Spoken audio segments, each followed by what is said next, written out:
Hello বন্ধুরা, welcome back to my channel. বন্ধুরা, আপনারা নিশ্চয়ই সকলে ভালোই আছেন, আমিও ভালোই আছি। তাই চলে এলাম আবার একটা নতুন ভিডিও নিয়ে। বন্ধুরা, যদি ভালো লাগে ভিডিওটা অবশ্যই লাইক করবেন আর আমার পাশে থাকবেন। তো চলুন দেখুন এই ভিডিওটা। আমি এই মাছের মালগুলো সব বার করে জায়গা মতো রাখবো বলে ঠিক করে বার করে নিচ্ছি। আর এই যে সাবানটা হচ্ছে পার্ক এভিনিউ সাবান, মানে মাছের যা যা লাগে, মানে সাবান, তেল থেকে মশলাপাতি, ডাল, মানে মাছের যতটুকু লাগে লিস্ট করে দিয়েছিলাম। আমার হাজব্যান্ডকে ওই এনে দিয়েছে।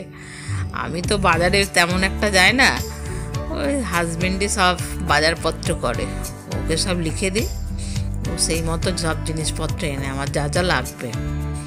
মাছের তো সবারই এগুলোই তো লাগে, নুন, তেল, মানে যতটুকু লাগবে সেই যতদিন চলে এই মালগুলো দিয়ে, জিনিসপত্রগুলো যতদিন চলে সেইভাবে এনেছে।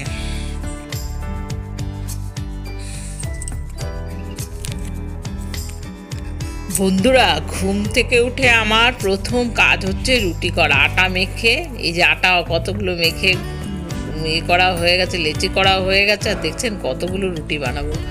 এটাই হচ্ছে আমার সকালের প্রথম ডিউটি। খাওয়া দাওয়া করে তারপরে আমি কাজে লাগি। আর রুটি করে আমরা বেশিরভাগ দিন রুটিই খাই, কারণ আমরা রুটিটাই পছন্দ করি, অন্য কিছু খাই না, মুড়ি চিড়ে সব কিছু খাই না। সকালে উঠে আমার ডিউটি হচ্ছে রুটি করা, তারপর রুটি খেয়ে আমার হাজব্যান্ড চলে যায়, তারপরে আমি কাজে লাগে। আর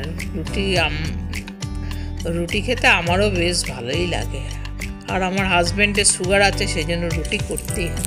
বন্ধুরা, ঝুনু ফুটকির বাচ্চাদের নাম দিয়েছে গুলুগুলু। এতগুলো বাচ্চা এখনও পরিষ্কার করে সবার নাম দেওয়া হয়নি। গুলুগুলুগুলো ডাকলেই ওরা চলে আসে, আর ওরা ভাত খাবে। ওরা এখন ছোটো না, রুটিটা অতটা খেতে পারবে না, সেই জন্য ওদেরকে একটু ভাত আর একটু দুধ মেখে দেবো, তাহলে ওরা ওটা দিয়েই খেয়ে নেবে। দেখুন কি সুন্দর ওরা করছে।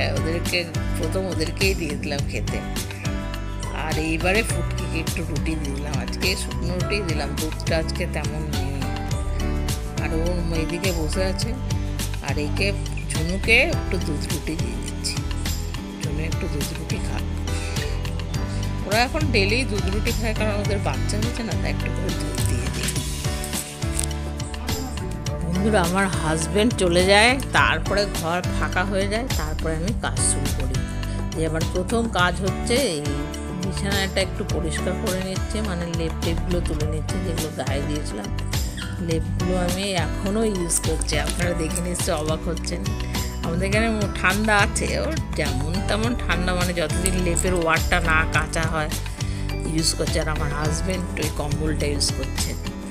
তো আমরা এখন এইভাবেই চালাচ্ছি, যতদিন না মানে লেপের ওয়ারগুলো কাঁচা হয়, তোলা হয়, ততদিন লেপটা ইউজ করে নিতে পারছি যতদিন।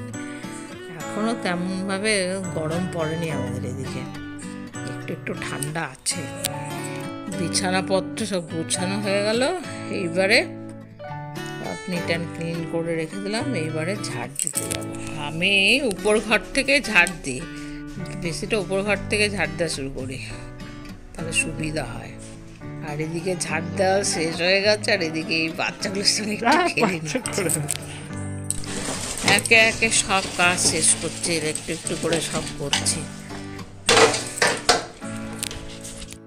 বন্ধুরা, ভাই দিয়ে গেল, ওদের গাছ সব পড়ে গেছে ঝড়ে, সেই জন্য এত সজনে ফুল দিয়ে গেছে, সব পেড়ে দিয়ে গেছে। আর সজনে ডাঁটা, কত সজনে ফুল দেখুন, আর অনেক সজনে ডাঁটা, আর কিছু কলাও দিয়ে গেছে। কলা গাছটাও নাকি পড়ে গেছে, না কলা, কাঁচা কলা আর কী করবে, সে আমাকে দিয়ে গেছে।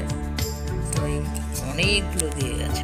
বন্ধুরা, যে কোনো কাজ করতে গেলেই আগে মনে করে নিতে হয়, মনে আগে করা হয়ে যায় কাজটা, তারপরে বাইরে থেকে কাজটা করা যায়। তো সেটাই আজকে কি কি করব সেটা ভেবে নিয়েছি, আর সেইভাবে করব। আর আজকে ভেবেছি করলা দিয়ে মসুর ডাল করব, একটু তেতো ডাল করব। একটু গরম গরম পড়েছে না, বেশ ভালো লাগে খেতে। তার জন্য করলাটাকে ভেজে নেব, প্রথমেই করলাটাকে ভেজে নেব। আর আমার ডাল সেদ্ধ করা হয়ে গেছে, নুন হলুদ দিয়ে নিলাম, আর একটু নাড়া দিয়ে ঢাকা চাপা দিয়ে কিছুক্ষণ রেখে দেবো, তাহলে সেদ্ধ হয়ে গেলেই হয়ে যাবে। আর এই যে এই বন্ধুরা ফোড়ন দেব রাঁধুনি, তেজপাতা, শুকনো লঙ্কা, এই 3টে ফোড়ন দিলেই খুব সুন্দর টেস্ট হয়। আর এদিকে আমার করলা ভাজা হয়ে গেছে, আর ওটার মধ্যে আর একটু তেল দিয়ে দিলাম, আর এই যে রাঁধুনিটা দিয়ে দিলাম। রাঁধুনিটা দেওয়ার পর ওই শুকনো লঙ্কা তেজপাতাগুলোও দিয়ে দিলাম। আর একটু ভালো করে হয়ে গেলে, ফুটে গেলে, এই যে ভাজা ভাজা হয়ে গেছে, এবারে গন্ধ বেরিয়ে গেছে সুন্দর। এবারে আমি এই আমার সেদ্ধ করা ডালটা আছে ওটাকেই দিয়ে দেবো। এমন কিছু লাগে না, কিন্তু খেতে এত সুন্দর হয়, আমার তো খুব ভালো লাগে, খুব টেস্ট লাগে। গরমকালে আমি এই ডালটা মাঝে মাঝেই করি, আমার খুব টেস্ট লাগে। বন্ধুরা কখনো এই ডালটা আপনারা বানিয়ে খাবেন।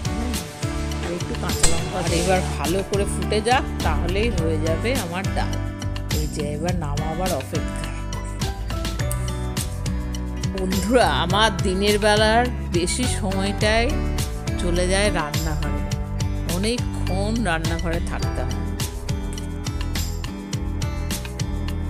বন্ধুরা আজকে করেছিলাম করলা দিয়ে ডাল, সেটা তো দেখিয়েছি। আর করেছিলাম বাঁধাকপির তরকারি, আর হচ্ছে সেই কলা ভাজা ভাই দিয়েছিল, আর সজনে ডাঁটা ভাই দিয়েছিল, ওগুলোই রান্না করেছি। আর আমার খেতে খেতে প্রায় দিন 3টে। বন্ধুরা দুপুরের খাওয়া দাওয়া কমপ্লিট করে 4:30 নাগাদ দুধ আনতে যায়। আর দুধ দানাটাই আমার কাছে সবচেয়ে রিল্যাক্সের কাজ, কারণ একটুখানি ঘোরাও হয়, বিকেলের দিকে একটু ঘোরা হয়, লোকের সাথে দেখা হয়, তার সাথে একটু গল্পও করা হয়, আর একটু হাঁটাও হয়, অনেক কিছুই হয়। সেই জন্য আমার এই দুধদানাটা খুব ভালো লাগে। আর ঘরে ঢুকে গেলে তো সেই একই, সেই ঘরেই তো থাকবো, আর কোথায় যায়, ঘরেই তো থাকি। তো ঘরে এটা আমার দুধদানাটা খুবই রিল্যাক্সের কাজ, সেই জন্য দুধদানাটা আমি কখনোই মিস করি না। বিকেলটা আমার এইভাবে কাটে, আর সন্ধ্যেটা তো বুঝতেই পারছেন।